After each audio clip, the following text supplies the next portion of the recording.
The corporation. State interventions are similar to state programs and cause what were private companies to suffer from the same basic problem as state programs, which is desensitization. The corporation originated as an entity to pool risk. A person would go to a market, perhaps a designated stock market, and offer to sell a piece of a venture. An example would be a company that would get a ship, sail to India and get some spices, and then come back and sell it at Rotterdam in exchange for a bunch of money. However, if the cargo was lost and the ship was lost at sea or whatever, or pirates or whatever, the investment would be completely destroyed. It would be completely wiped out. So people would get together and each pay for a portion of the expense of the voyage in exchange for a portion of the profits, if those profits came to be.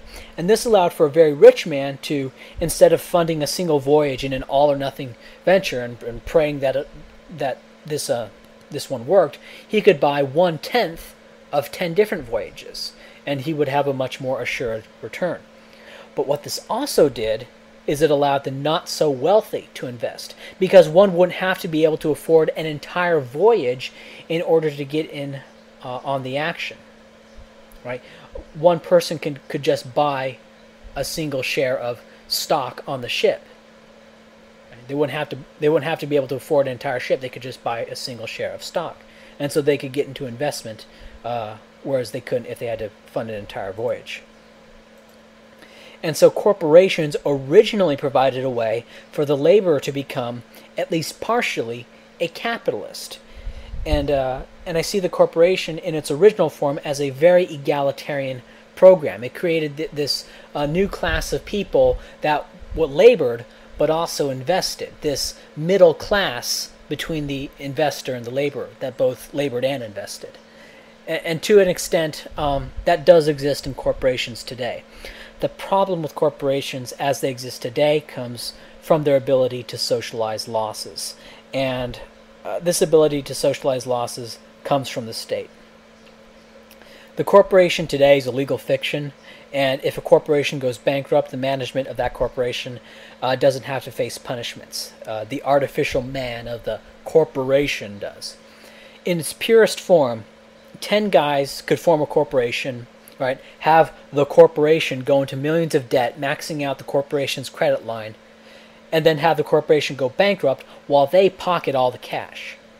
Right? They produce nothing. The corporation does nothing. It's just a shell game.